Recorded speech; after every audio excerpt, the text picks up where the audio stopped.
Good morning, everyone. Thank you for joining the call. This morning, we published a trading update for the first quarter of ABF's 2026 financial year, that is for the 16 weeks to 3rd of January. We have brought forward this update, and this is due to the weaker than expected performance in Primark over the period. The period has just closed. We're still finalizing the Q1 numbers for the individual businesses and for the group. However, the release provides our best estimates of where we expect to close the period. George would very much wanted to be on this call. It hasn't been possible given the timing. He's in with our businesses in the U.S. this week and is currently on a flight back. In the light of the information of this release, we are updating the market as soon as possible, and I've asked Eoin Tonge to join today to share some additional color on the performance in Primark. Before we move to Q&A, I'll briefly set out the key elements of today's trading update. I'll start with Primark. Primark's total sales were up approximately 1%.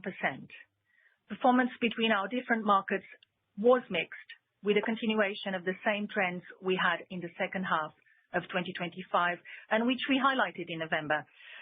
So in the UK, total sales grew 3%, like-for-like sales grew 1.7%, and Primark gained market share in a difficult retail environment. And as has been well covered in the media, consumer sentiment remained weak, and the Christmas trading period was particularly disappointing for clothing retail, and mild weather didn't help.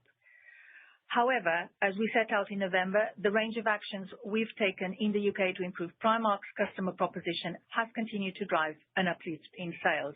We've focused on improving price perceptions, strengthening our product offer, increasing the use of digital marketing, driving growth in click and collect, and refurbishing our store estate.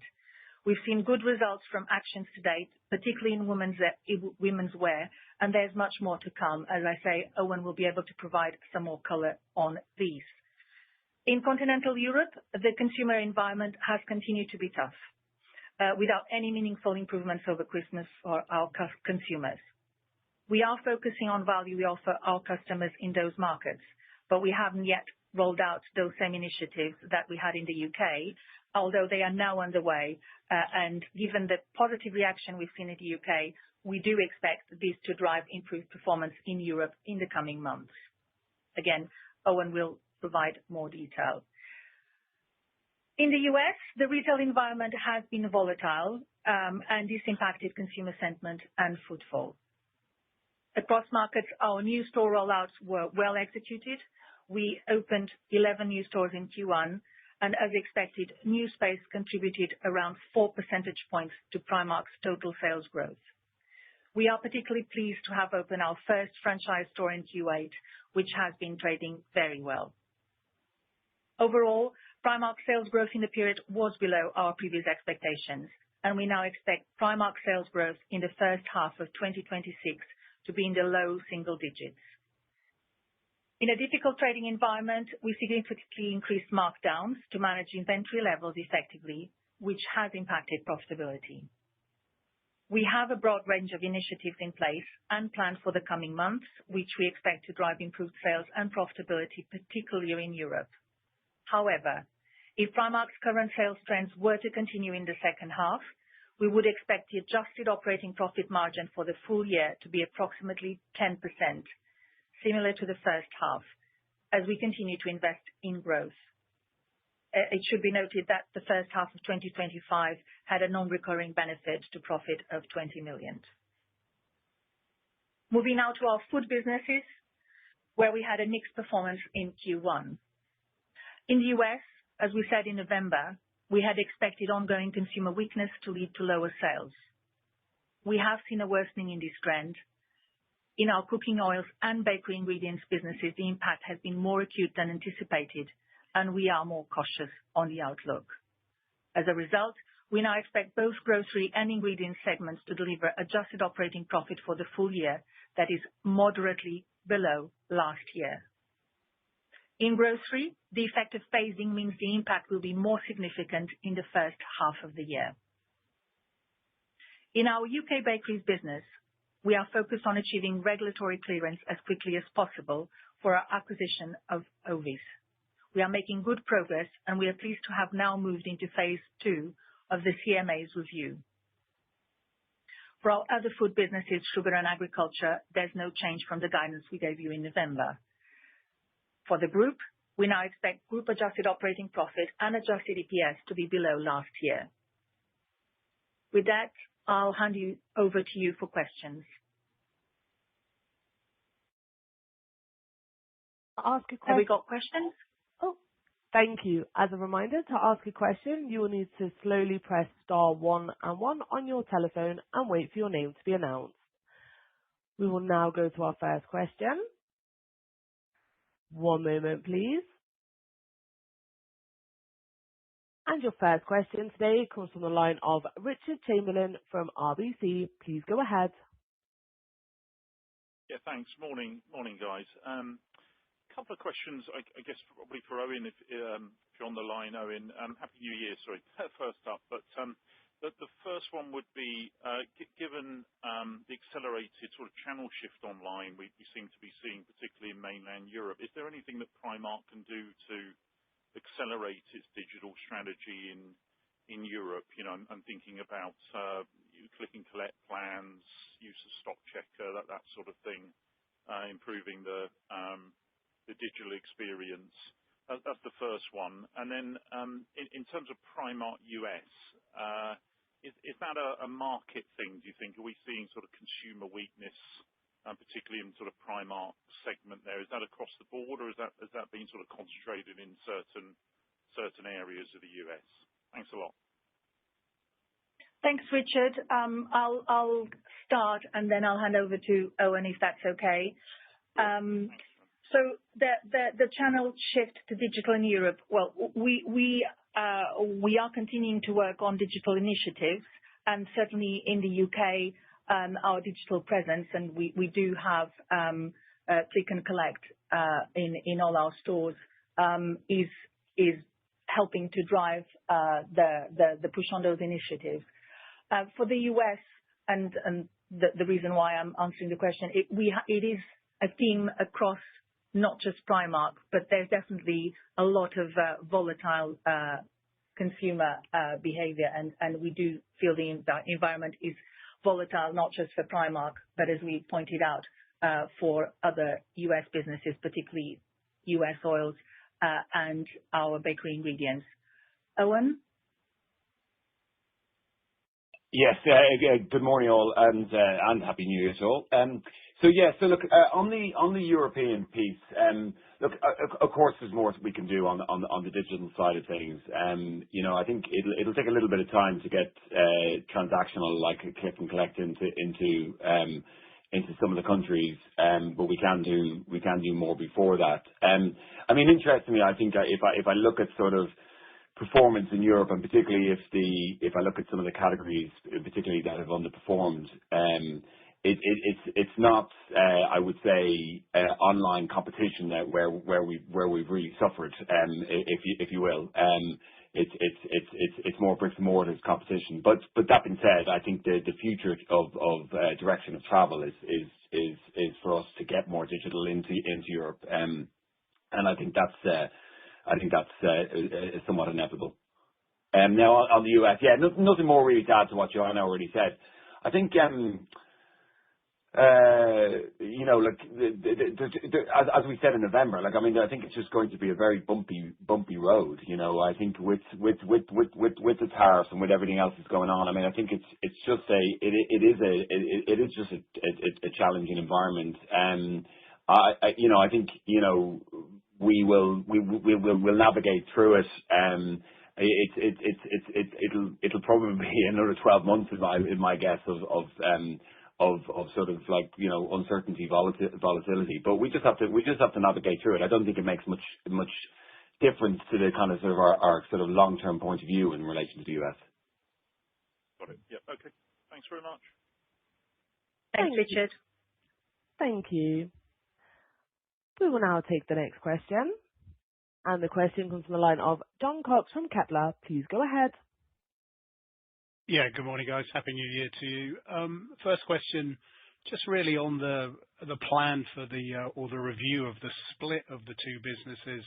Just wondering if the profit warning has an impact, potentially delaying any sort of decision, or if not, actually scrapping that plan, because maybe it shows that, being a sort of like a conglomerate is actually not a bad thing to be if parts of the business aren't working. That's the first question.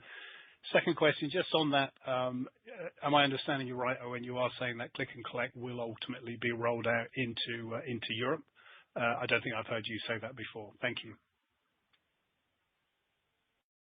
Thanks, John. A happy New Year to you as well.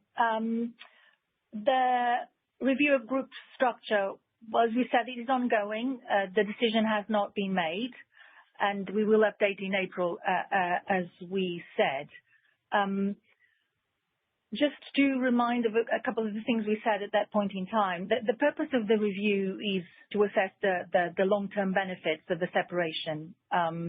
It's understanding what's best for the shareholders and the businesses in the medium to long term. So today's trading update is not impacting that per se. The core rationale remains the same. Primark is at scale. There's complexity. The food is less well understood, and we think that is something that we can benefit by having the two businesses separate. So that rationale still holds and continue to be true. So at this point in time, the trading update does not mean anything else than what we are updating, which is making sure that the guidance is appropriate to the market. It's a separate topic from the review. The second question on Click and Collect, I think Eoin has mentioned it in the past that we do have plans to roll in Europe. It's the timing and how we have the right infrastructure to do so and to be able to benefit from that digital activation. Eoin? Yeah, look, I don't think the answer for us to improve performance in Europe is just about Click and Collect. I think there's a number of things that we believe we need to do. I mean, initially it's going to be about just getting, improving our product proposition, getting more customer engagement.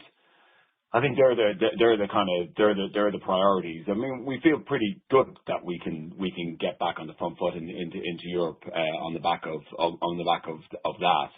I think I have said before actually that I would see us going in Click and Collect into Europe in time, and so I think that's going to be part of the journey as well. But I think there's plenty more we can do to get back on the front foot in Europe.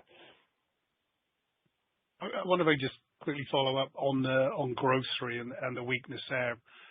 What if you just talk about any particular segments at all? A lot of news flow on GLP-1s. We saw the US new dietary recommendations come out overnight. Any thoughts on that on your grocery portfolio and maybe some of the weakness we're seeing? Yeah, I mean, at the moment, what we're seeing, and certainly you have seen in this first quarter, is a continuation of what we had seen before, which is linked to the US consumer being quite subdued, and particularly in some of our customer base, so the Hispanic population, following everything that's been happening from April onwards. So there's definitely a consumer piece, and again, that's impacting our bakery ingredients customers that are seeing those volume declines on the bakery ingredients, and therefore we are seeing volume declines as well. GLP-1 is a good question, and we're certainly following it closely and monitoring closely. It feels that it's a bit too early to call that as one of the impacts, but we are looking at what does that mean. At the moment, it feels like the biggest factor is that this consumer that is going out less, the food services is down. So there's quite a lot of factors that just point to our customer base being quite subdued. Thanks. Thank you. Thank you, John. Thank you. We will now take the next question. The next question was the line of Adam Cochrane from Deutsche Bank. Please go ahead. Morning, guys. A couple of questions on Primark, if I can. In terms of the European performance, is there any differences by region across Europe? And what I'm really thinking about, is this weakness driven by lower footfall into the stores? Is it lower basket size? And when you're sort of analyzing this, is there any concern over brand awareness, price perception that is completely different between the UK and Europe? Or is it really just, you think, the initiatives that you've taken in the UK that's the main difference between there and Europe? And the second question I've got is, you talked about the sort of increased markdown. Historically, you've had quite an effective clear as you go mechanism for clearing through inventory. But looking forward now, do you have to think about changing the amount of product that you're buying, given this weakness in the European consumer, to try and manage the profitability? Or how are you going to balance between sales and profitability? Thanks. Thanks, Adam. Yeah, sure. I will, yeah, sure, Owen, go with the European performance. I probably will comment on the markdown as well, but go for it. Yeah. Yeah, look, I mean, there have been differences across the different markets, I guess, over the last, I would say, 12 months. But that being said, I mean, I would say that if I look in the period, there's been a sort of a just general weakness in a lot of our markets across Europe. I think there is quite significant market weakness as well. Like I don't think, you know, a lot of this is actually market forces. I mean, some of it's some surprises are on our end, and some of it's kind of, you know, there's always kind of, when you look back in time, execution things that we could do better. And I'll come back to that when I talk about the markdown point. But you know, if I look at, you know, France and Italy have been a bit challenging. Germany hasn't been great.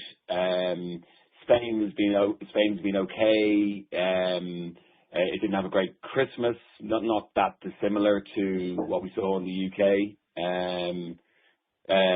So I think in France and Italy it has been a little bit more about kind of football, and Germany to a certain extent. I think a lot of the things that we have to work on are the same things that we have been working on in the UK. I think brand awareness is you know, it's not a problem in Spain. It's a bit of a problem in France. You know, we're not hugely scale in France. You know, we're strong in the metropolitan areas, but you know, that's it to a certain extent. And a little bit in Italy, because again, it's a scale point. I think the price perception points were I think have been evident for the last 12 months or so. I think we need to, as I said in November, I think we need to get back on the front foot in relation to us being known for the sharpest on prices, and you know, with proper blue water. So you know, that's the reasons why we're rolling out major fines into Europe into the second half of the year, or sorry, from now actually.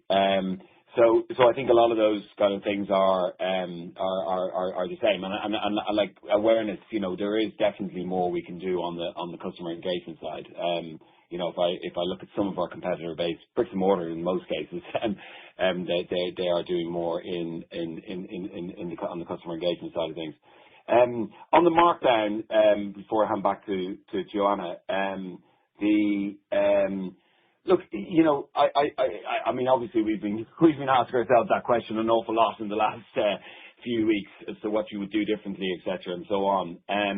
You know, we did come into this year with strong expectations.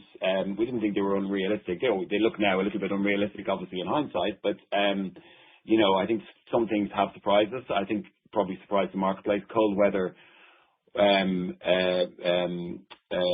product in particular, sort of has not been has been soft, and as a result of that's been a large part of the markdown. Christmas performance, as we've talked about, and I think to a certain extent, just general distress in the marketplace has impacted as well. So I think there are clearly learnings. I mean, I think particularly on that cold weather side of things, I think we will have to think a little bit more differently as we go forward. You always have learnings when you come through an environment like we just had. And I'm not going to add much into that. Just on the expectations for the full year margin of the 10% if the current performance continues. Of course, as Eoin said, what we are expecting is to get like-for-like growth moving, particularly in Europe now, and we've seen it in the UK. But the assumption at the moment is, yes, if we have the same performance, we would have those markdowns. But we are expecting to see some of that traction coming through with all the initiatives that Eoin has started mentioning in his answer. That's great. So a quick follow-up. Does any of this change your outlook for the store sizes that are required in your European rollout? I know that over the times you've changed store sizes in the US and Germany and other places. Is this going to change what your ideal Primark store looks like across Europe for your new stores? I'm not sure the last period changed it too much. I think, Adam, we have been reducing the store sizes anyway, actually. I mean, if you look at the stores we've opened in France more recently, they've been smaller than historically. So I think we have been reducing that anyway. So I think there's a lot more that goes into sort of how we think about the store sizes. Like obviously also thinking about sort of what the future overall sort of channel kind of approach might be, et cetera, and so on. But I think we've already been reducing the store sizes. We would only be targeting kind of large store formats in sort of primary metropolitan areas. So look, I'm not sure. I don't think the last period of time is giving me cause for thought. It's more about how we think about the longer term. Yeah, that's great. Thanks. Thanks, Adam. Thank you. Your next question today comes from the line of Sreedhar Mahamkali from UBS. Please go ahead. Hi. Good morning. Hi. Thanks for taking my questions. A couple of questions, both on Primark, please. Firstly, I guess if you could, when you just referred to the markdown, clearly that must be a meaningful part of the margin decline, 160 basis points. If you could just help us deleverage versus that markdown impact so that we can start to get our models in line for next year. And also, while we're there, anything you can help us in terms of how we should think about Primark margins into next year, more midterm? That's the first question. Secondly, you referenced to improving price perception in the UK. Can you just give us a little bit more context there? When have you started to see these improvements, and when did that actually start to turn into better sales trends? Just give us a bit of a time frame so we can think about what we should be modeling over time in Europe as well. Thank you. Thanks, Sreedhar. So on the markdowns, and actually, I think it's a relevant question as we look at the bridge between our expectations and now. The difference between what we said before, which is just slightly below last year's margin, and where we are guiding now, which is the 10%, it is really mostly the markdown. So if you think in terms of moving parts, that is the bulk of it. The leverage is a factor, but actually we are taking some mitigations against that. It's still a part, but the big bulk is markdowns, as you mentioned. And into midterm, if you're meaning in terms of margin going forward, well, it's too early to guide anyway. We don't even know what are the tailwinds or headwinds definitely for going into next year. And in any event, I think I'll repeat what we've said before, which is we are putting things in place to drive like-for-like top-line growth. So the purpose is not to guide to a target margin, so focusing on top-line sales. And the price perception in the U.K., maybe, Eoin? Yeah, price perception, yes. Yeah, look, I think, I mean, I think you can see from the market share, I mean, there's a few different ways of looking at price perception, right? I mean, I guess the ultimate one is probably, our market share performance, which is, where we're kind of getting back to relatively consistent market share growth, which is good. And I guess to a certain extent, that's been happening for the last 5 months or so, and which I think is good. I mean, it's probably a number of things. I think we are quite pleased with how the major fines have sort of helped remind people of our price, performance. So I think that, and that's been going for the last few months in the UK. And if we look at Brand Tracker, certainly that we've seen a good improvement as well on that. And so yeah. So I mean, it's been a matter of months, I would say, Sreedhar, in terms of where we've been able to sort of kind of get back on the and sort of getting that performance well. I mean, I think there's still work to be done, right? Like I think major fines is only one element of it. I think there's a number of elements to it. So I think we're pretty committed, as I said in November, to really getting back to properly being a proper value leader. And I think that the major fines is one aspect of the things we're going to do from now and into the future. So I think that's what I'd say. And then hopefully that will kind of see us getting back into growth both in Europe and continued growth in the UK. Thank you. Thanks, Sreedhar. Thank you. We will now take the next question.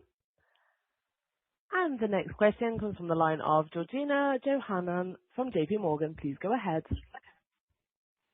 Hi, everyone. Thanks, and indeed, Happy New Year. 3 questions from me, please. First of all, just in terms of, Eoin, you made some comments sort of seeming to suggest that it wasn't online players who were taking share in Europe, but rather maybe some particular bricks and mortar competition had stepped up.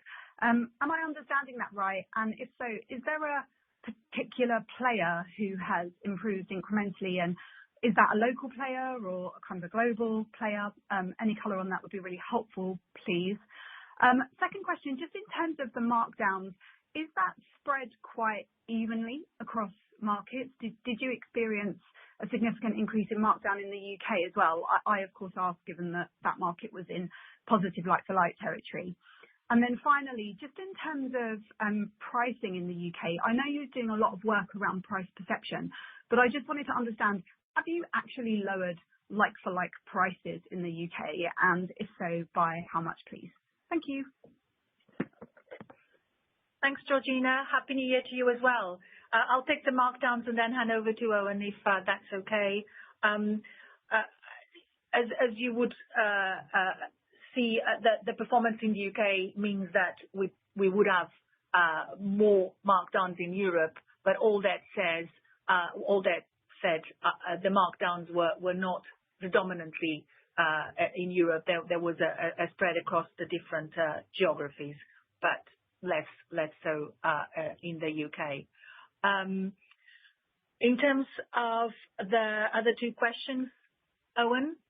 Yeah. No, I mean, I think, No, I mean, Georgina, morning. When we've been looking through sort of the sort of relative category performance and sort of trying to see where we've won and where we've lost, it's clear to me it's not a pure play online story alone. Maybe that's the point that I'm making here. Like, so, you know, if I was going to say, you know, there's parts of accessories that, you know, is clear that is a bit more sort of pure play online. But if I look at kind of places like, to a certain extent, kids wear and a bit on home, if we look at that, that's more local bricks and mortar type of competition. So it's obviously different by different category, different needs state, etc. But I guess my point I was saying here is that it's not just a pure play online point. And you know, and for each of those cases, I think we know what we need to do. Some are a bit trickier than others, but I think we know what we need to do.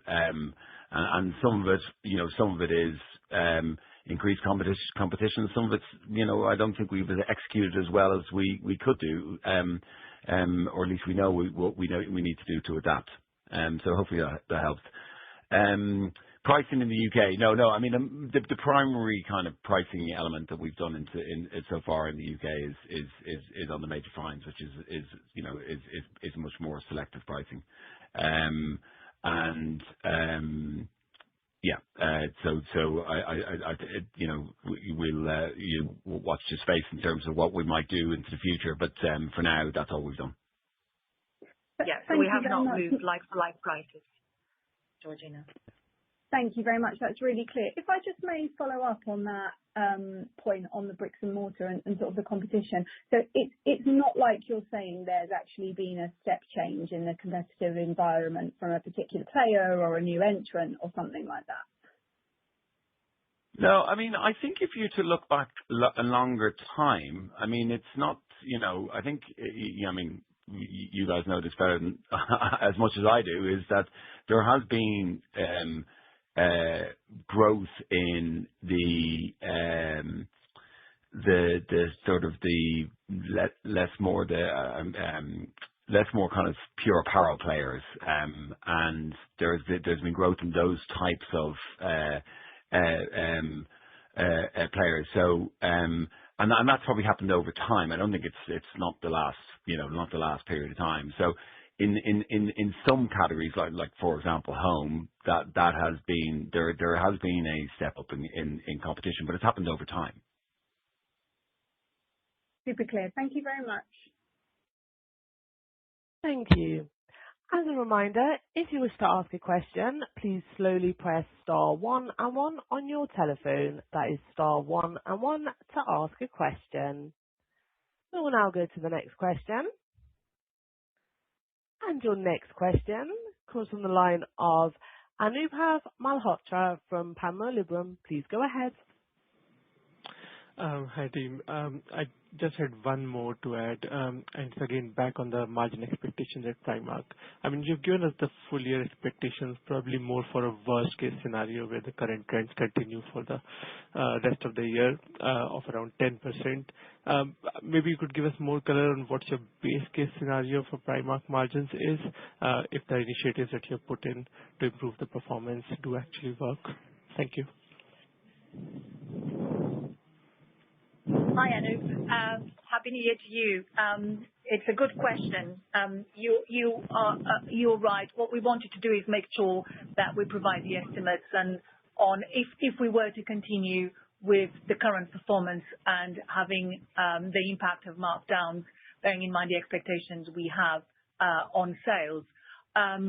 That's the guidance we're giving, but we're also saying that we are very hopeful on all the initiatives that are now being underway in Europe and are being also other initiatives that are coming into the UK on product, etc.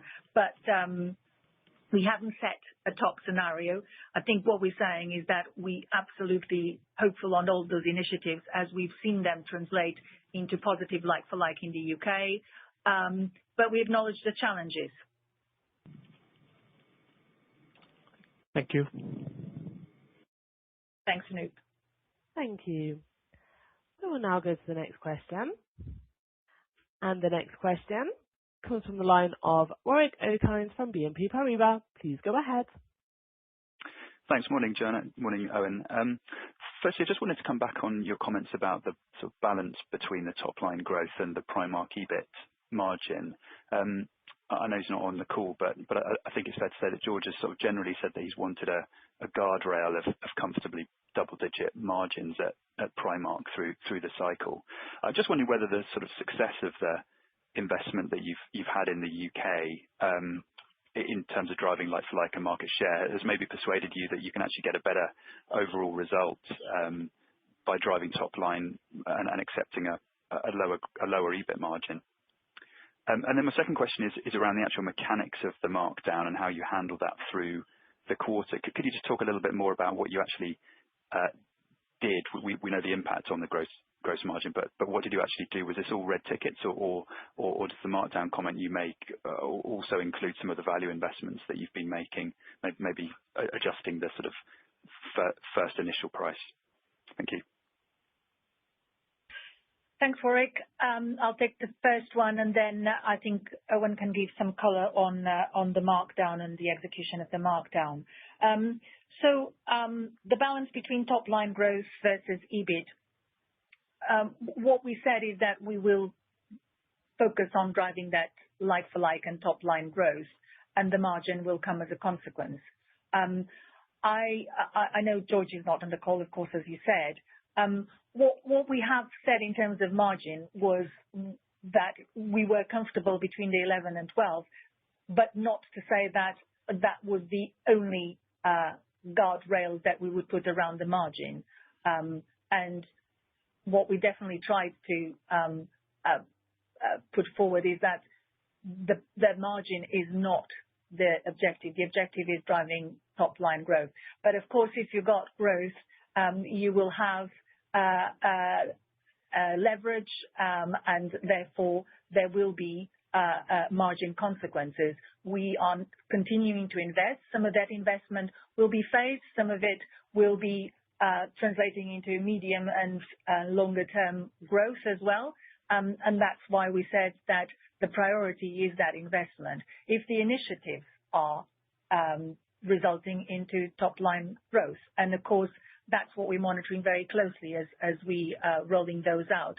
But again, the margin, there isn't we are now down to 10 or we now accept a margin of these. That's definitely not the thinking. The thinking is let's drive top line growth, and with a top line growth, we will have the consequent margin. Eoin, do you want to talk about how we run through the markdowns through the quarter? Yeah, sure.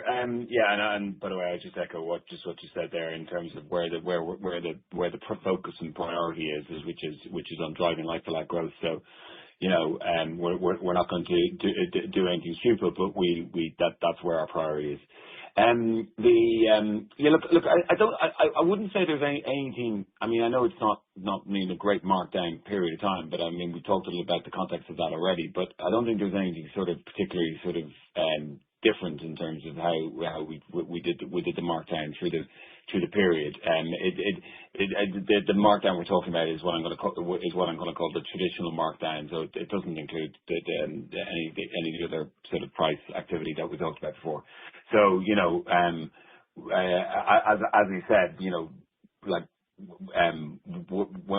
obviously cold weather product in particular, you know, we sort of, you know, started to mark down as we went through the period, and then, you know, with some, you know, some Christmas parts of Christmas as well, you know, as it being soft for Christmas, obviously that would have kind of accelerated as well. So I think I don't think I would say there was anything, particularly sort of unusual or special about sort of our markdown activity through the year. And obviously, the scale of it was not what we wanted it to be. Thank you. If I may squeeze in sorry, go on, Joanna. Sorry, I was just going to say, Warwick, and as Eoin alluded to Christmas, we also know that that's what we've seen on the high street, not just with us. It just seems to have been, with the difficult Christmas period, more of a markdown. So there's definitely been a phasing post-Christmas on that markdown activity. Go on. You're going to ask something else. Yeah, if I could squeeze another one, just sort of end on a slightly cheerier note. And I know it's only one store, but can you talk a bit about the Kuwait opening and in particular how you're pricing relative to peers in the Middle East? Yeah. Well, maybe I'll have a go at that. I mean, yeah, it's going incredibly well. Thank you for asking a cheery, good question, because I mean, it does remind you here that there's still quite a lot of growth available to Primark, we've been more than happy then with the Kuwait opening. Pricing wise, yeah, we're sharp. There's different local competitors. We know exactly who they are. That's how we operate. We're all over it. We're the best price. We're the price leader in the market. So, it's been great so far. And we've got a lot of exciting stuff next year, sorry. With Dubai and a bit beyond as well. So that's a very exciting frontier for us. Brilliant. Thanks. Dubai is quite soon, isn't it? Dubai is coming up. We've got the stores in Dubai. Dubai end of March, yeah. Yeah. Oh, brilliant. Well, thank you for that. It's definitely good to have a positive note. So thank you, Warwick, for that. Thank you. We will now take our final question for today. And your final question comes from the line of Vandita Sood from Citi. Please go ahead. Morning. Happy New Year, and thank you for taking my questions. I just had a couple on food, if that's okay. So firstly, on grocery, point taken about worsening trends in the US-focused businesses, but I believe that's about 15% of the mix. So for the rest of the business, especially the international brands, I think you were planning for volume growth driven by innovation. Just a quick update on that would be great. And on the ingredients, as I understand, you were planning to reinvest some profits and hold margins flat. Now, with weaker trading, are you still going ahead with those investments, or do some of those need to be pushed back? And lastly, just a quick one on phasing in the food businesses, if you could add a bit more color on that, 1H versus 2H. Thank you. Thank you, Vandita.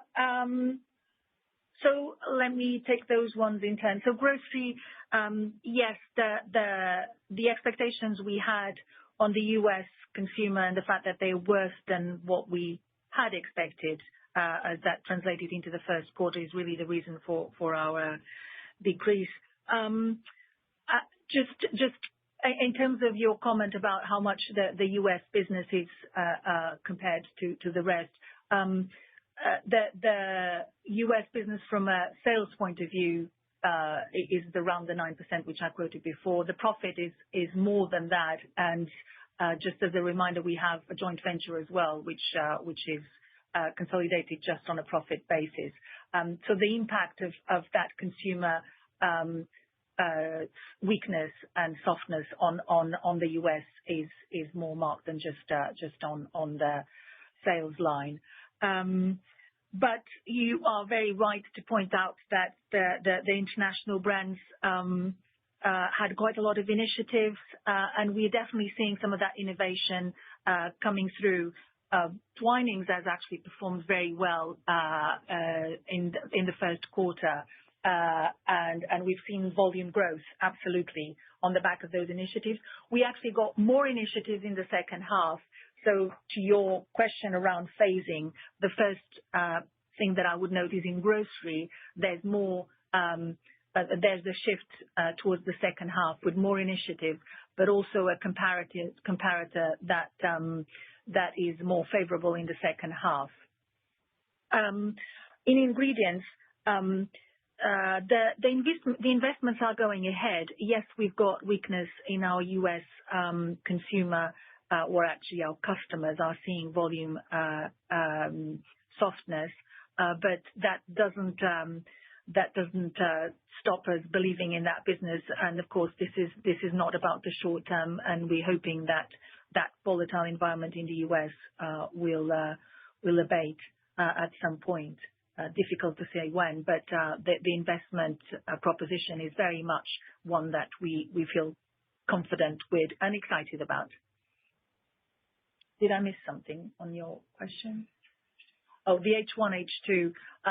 So I mentioned it for grocery. Actually, it's a very good point for the food businesses, because on sugar as well, where we've confirmed the guidance, there is a potential technical, that I call it, and that I talk about hyperinflation. But in Malawi, if we do have devaluation of the kwacha, which has been expected in the first half of our financial year, that will skew the profitability to the second half because the devaluation will take place. Hyperinflation accounting will be applied for the half year, and we will be recovering that devaluation through the pricing in the second half. So thank you for highlighting that. Yes, the food businesses are very much skewed towards second half profit rather than first half. And I'll summarize it. It's the comparators. It is the technical accounting on Malawi for sugar, and then actually the initiatives on the international brands for the second half, which are stronger. Very clear. Thank you, Vandita. Thank you. That was our final question for today. I will now hand back to yourself, Joanna, for closing remarks. Well, thank you all for joining. Bearing in mind it was unexpected, and there's a lot of announcements today. As we say, we feel very confident, hopeful on all those initiatives that we talked about for Primark. But we feel that at this point in time, it was right to update the guidance. So again, thank you for joining the call. I wish you all a very happy New Year, and we'll follow up with questions on a one-to-one if there are any further questions. But with that, I wish you a good day.